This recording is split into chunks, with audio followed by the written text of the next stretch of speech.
Después del largo y próspero reinado del rey David, este ya ha envejecido y busca un sucesor. El siguiente rey sería Salomón, que pasó a la historia bíblica como el rey más sabio de todos. Sin embargo, muchas cosas empezarían a salir mal después. Vendría un problema en el reino que supondría un cambio para todos y provocaría la inminente caída de la monarquía. Veamos esta historia.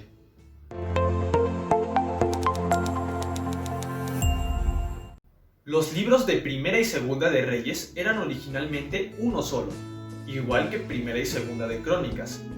Ambos nos cuentan la historia de los reyes que tuvo el pueblo de Dios durante un periodo de más de 400 años. Al principio, el libro de Crónicas nos narra la historia de David, cuya vida ya vimos anteriormente en el video de Samuel. De ahí en adelante, tanto Reyes como Crónicas cuentan desde la vida de Salomón hasta el final de la monarquía, aunque el libro de Reyes incluye bastantes más detalles de los que incluye Crónicas. Como ejemplo tenemos a las vidas del profeta Eliseo y del profeta Elías. La historia comienza con David nombrando a Salomón como su heredero, a pesar de que Adonías, otro hijo suyo, quiso tomar el trono por la fuerza. Antes de morir, David habló con Salomón y le dijo que obedeciera siempre los estatutos y leyes divinas. También le recordó una promesa que Dios le había dado, que si sus descendientes caminaban por un buen camino y amaban a Dios con todo su corazón, el reino permanecería estable y Dios les bendeciría. Salomón estuvo en el trono por 40 años, exactamente el mismo tiempo que su padre. La Biblia nos cuenta todo tipo de cosas grandes que hizo con Dios a su lado, cómo expandió el reino, cómo obtuvo muchas riquezas y cómo construyó un templo para Dios. Sin embargo, también se nos habla de su pecado. Desobedeció el mandamiento de no casarse con mujeres extranjeras al tomar por esposa a la hija de Faraón de Egipto. Pero no se quedó ahí, sino que llegó a tener más de 700 esposas, muchas de ellas extranjeras, algo que nos suena muy exagerado en nuestros días, y ciertamente lo era, pero fue capaz de lograrlo gracias a su poder y acuerdos políticos. Así funcionaban las cosas en aquel entonces.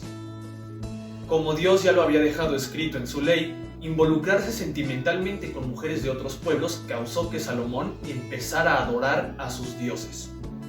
Edificó altares y ofreció sacrificios a muchos ídolos, a pesar de haber hablado con el Dios verdadero a lo largo de su vida. La ira de Dios se encendió contra Salomón y le prometió que, por haber quebrantado sus mandamientos y haber adorado a falsos dioses, quebraría su reino y se lo daría a otro. Sin embargo, por amor a David y por cumplimiento a su pacto, dejaría que su descendencia se quedara con una pequeña parte del territorio y con la ciudad capital, Jerusalén. Tal juicio comienza a cumplirse justo después de que muere Salomón, y su hijo, Roboam, toma el trono. Él decidió ignorar el consejo de los sabios del reino, y en vez de suavizar las políticas de su padre Salomón y bajar impuestos, que era lo que el pueblo quería, decidió hacer justo lo contrario. Les dijo que aumentaría los impuestos y pondría mano dura, más que su padre. El pueblo se enojó muchísimo y, guiados por Jeroboam, una figura política influyente, desconocieron el gobierno de Roboam, fundando el reino norteño de Israel, con capital en la ciudad de Siquem. Roboam se quedó con los territorios de Judá y Benjamín, que conformaron el llamado Reino del Sur. Después de esto, en la Biblia se nombran a los reyes que fueron después de Roboam y de Jeroboam, en ambos reinos. Entre ellos destaca el rey del norte, Omri, del cual la Biblia nos dice que fue peor que todos los anteriores reyes que habían venido antes de él. También destaca Acab, su hijo, que superó a su padre en nivel de maldad. Adoraron descaradamente a los ídolos, poniendo a Baal como su dios principal. Para oponerse, Dios mandó al profeta Elías, que retó públicamente a más de 400 profetas de Baal, solo para demostrar que el verdadero Dios tenía poder, y Baal no. Esto lo logró cuando Dios hizo caer fuego del cielo en el monte Carmelo, una historia que muchos de nosotros ya conocemos. Elías fue muy perseguido por Acab después de esto, sin embargo, continuó haciendo la voluntad divina. Después de un tiempo, eligió a un sucesor, llamado Eliseo. Elías no murió, sino que Dios se lo llevó al cielo en un torbellino de fuego. Dios mandó bendición sobre la vida de Eliseo y lo siguió usando grandemente hasta el fin de sus días. Hubo muchos otros reyes en ambos reinos. Algunos fueron personas buenas, como el rey Ezequías o el rey Josías, que se convirtieron a Dios de todo su corazón. Pero también hubo reyes muy malvados, como por ejemplo el rey Manasés, que sacrificó a su propio hijo a dioses paganos. A la larga, esto resultó en la decadencia de ambos reinos, que fueron haciéndose más y más malvados, hasta que les llegó un terrible juicio. Curiosamente, en la Biblia jamás se nos menciona que algún rey del reino del norte haya sido justo. Todos se alejaron de Dios, por lo que no es sorpresa que haya caído primero.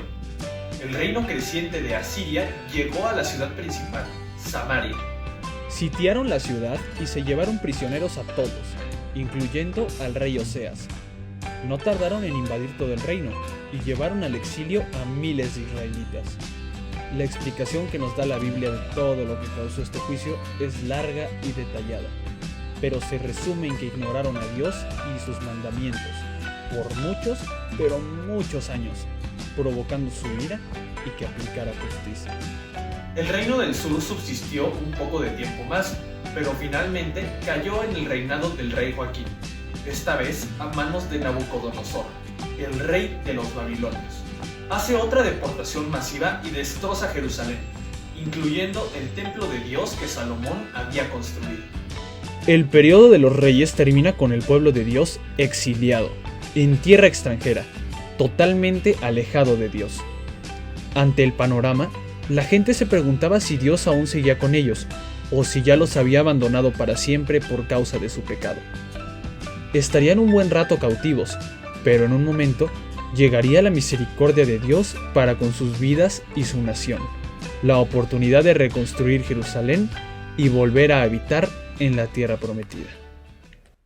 El periodo de los reyes de Israel es tan extenso y tan rico en detalles que lo que acaban de oír es un resumen muy rápido.